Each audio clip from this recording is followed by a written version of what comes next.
Hello and welcome to today's webinar. My name is Sophie Baker and I'm a Practice Development Officer working for the Children's Social Work Service, and I'm here with Louise Taylor from Early Help. Hello, I am Louise Taylor and I am an Early Help Unit Lead.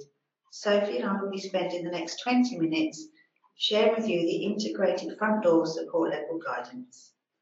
The aim of our time with you this morning is to increase your awareness, understanding and confidence around the following: Kent support levels, making sure the right support is available for children and families, the roles and responsibilities of partner agencies and available information and support, the process to be followed when a request for support is being considered, the importance of completing good quality request for support forms and information sharing.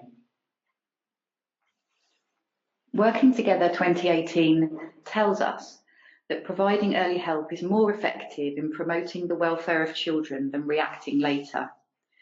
It states that early help means providing support as soon as a problem emerges at any point in a child's life, from the foundation years through to the teenage years. The reviewed document expresses the need for all partner and local agencies to work together for the benefit of children and families, and practitioners working in both universal services and specialist services have a responsibility to identify the symptoms and triggers of abuse and neglect, to share that information and, importantly, provide children with the help that they need. In Kent, we've tended to use early help as a term for a service, and Working Together reminds us that early help is a principle first and foremost. Offering early help to children and their families is each partner's responsibility. Working Together also tells us that each partner should assess the level of need for early help and ensure families receive the right support at the right time to improve outcomes for the child and family. The term assessment may make some professionals anxious. What Working Together means when it uses this term at an early help level is for professionals to work in partnership with children and families to gather information in order to make a plan. This is no different to what professionals do now when collating the information needed to make a referral to early help or children's social work service.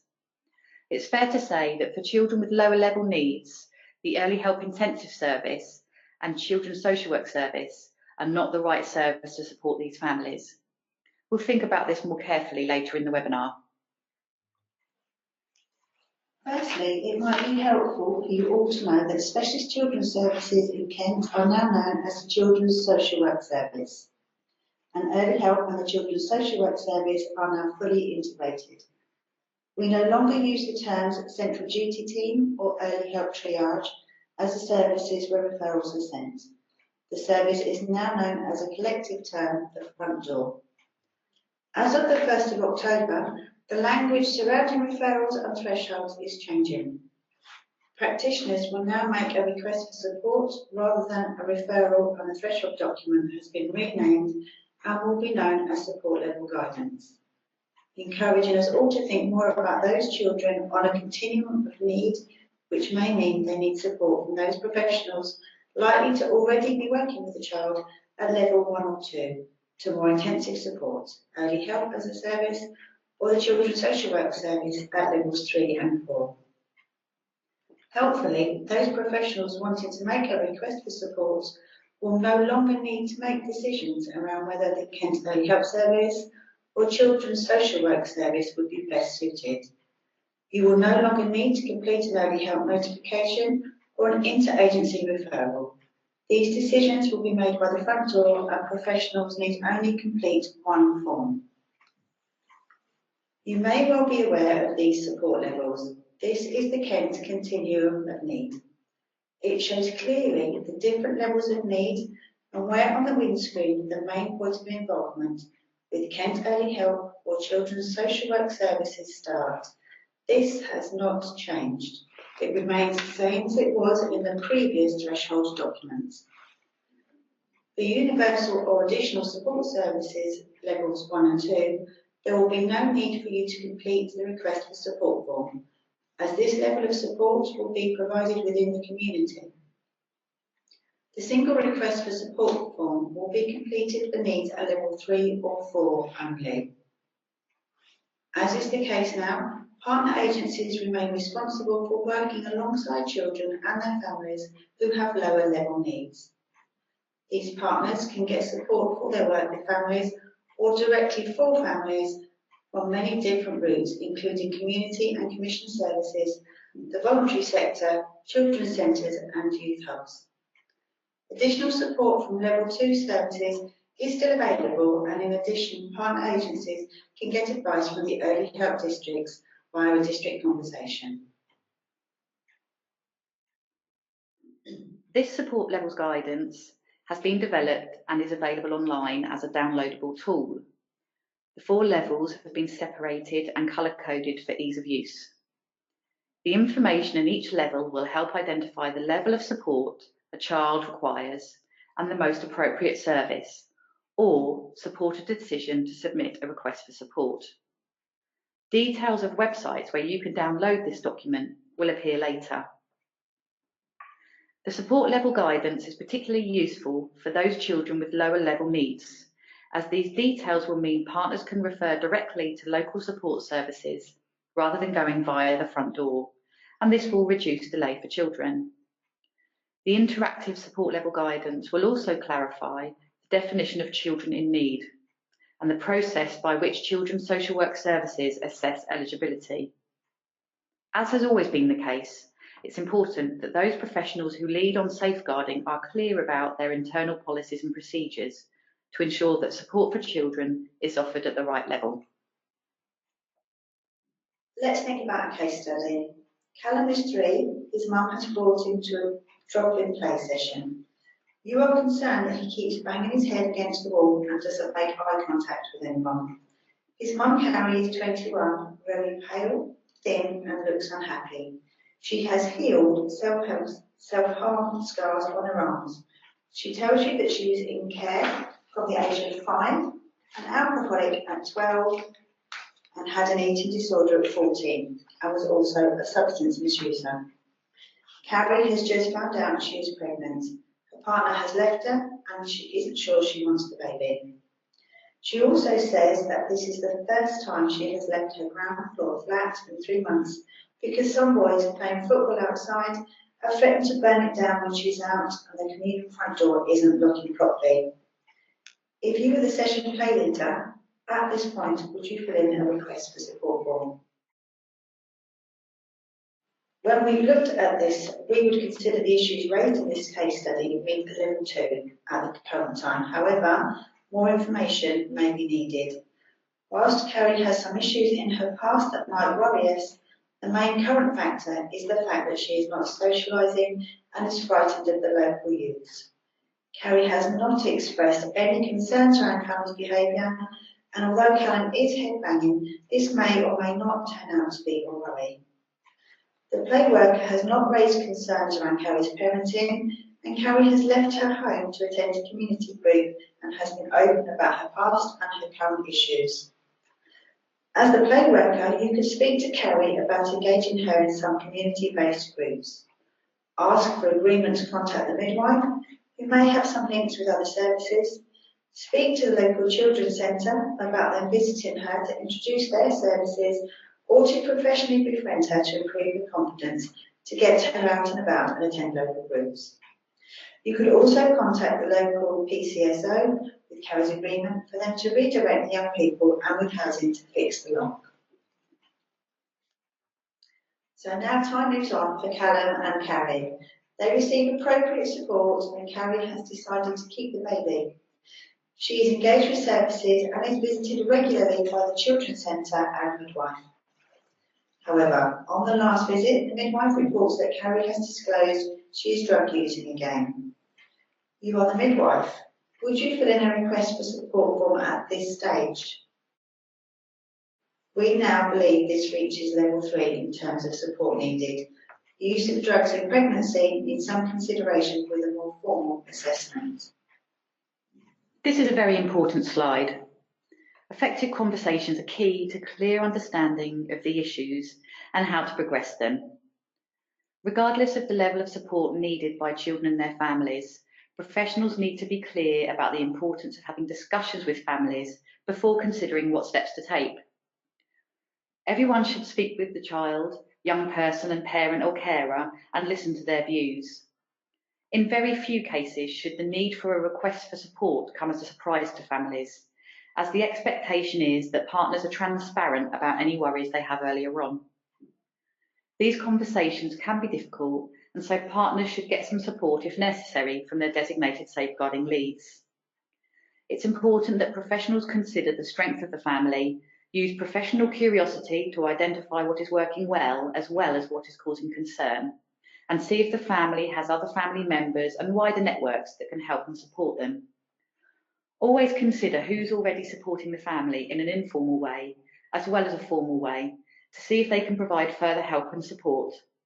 If you've properly heard the voice of the child, you'll understand what a day in their life is like. In Kent, we now seek the parents' agreement to engage with Kent Children's Services. When partners seek agreement to engage, be clear that in giving this agreement, information will be shared between practitioners working with the family, which may include social workers, family support workers, youth workers, teachers, pastoral support workers, health visitors, housing providers, police, school nurses, doctors and mental health workers. Practitioners need to be clear with families on how we collect, how we use and may share their information. We will use the information to enable integrated working with other teams and organisations to ensure the family receive the right support at the right time. Information about the family will be used to determine the most appropriate advice and level of support for the family and for planning and evaluation of this support. It does not guarantee access to services. This is all detailed in the Early Help and Children's Social Work Services privacy notices, which can be found on the Kent County Council website. A copy of the relevant privacy notice will be given to families at first contact with their allocated worker, but can also be referenced at the point of referral. Practitioners should seek agreement to engage from the family to register with a local open access provision so that additional support can be easily accessed. The family can consent for their local children's centre or youth hubs to inform them about events and activities. So how do I make a request for support?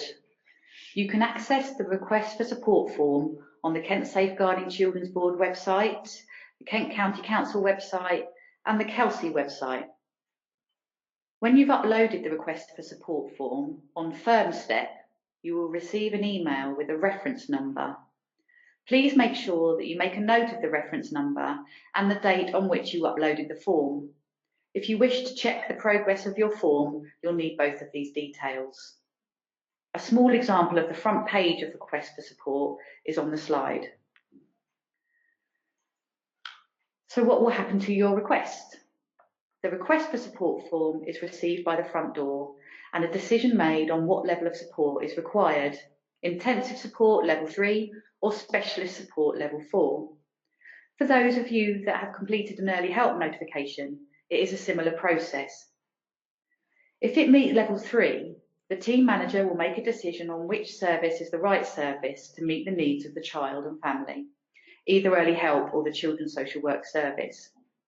In order to ensure no delay, it's important that the professional making the request for service gives ample information and the parent or young person is in agreement to engage. The support level guidance is designed to help professionals to clearly identify when the worries or issues within a family will meet the need for a service from early help or children's social work service. If the request for support form does not give the information required, it will be returned. Not all requests will lead to support. Further inquiries will be made following the receipt of a request for support and may come back to the practitioner to work on further. If it appears that worries are child protection in nature, Kent Safeguarding Children procedures will be immediately followed. The front door makes the decision on which support level using the information in the request for support form and any other information available on systems. They may contact the referrer for clarity or more information if it is unclear. If the needs meet the intensive support level, the information is passed to the relevant district for allocation to an early help unit. The early help worker will contact the referrer to discuss the case. They will then contact the family and reaffirm their agreement to engage. All families will have an assessment and family plan with a multi-agency approach, working with a variety of partners to achieve the best outcomes. The voice of the child, young person and family will be sought and captured throughout and will inform the way of working. The early help worker will liaise with the referrer and other agencies throughout and discuss an exit strategy prior to closure of the case. The level of complexity for intensive support will involve multiple needs, which may include the following: teenage pregnancy, regularly missing from home or school with no explanation, significant behaviour issues at home or the community, a young person at risk or who has been permanently excluded from school, chronic neglect, domestic abuse, drug and alcohol issues, a young person at risk of harm or sexual exploitation or with risk-taking behaviours, a young person at risk of offending or involved in crime or antisocial behaviour.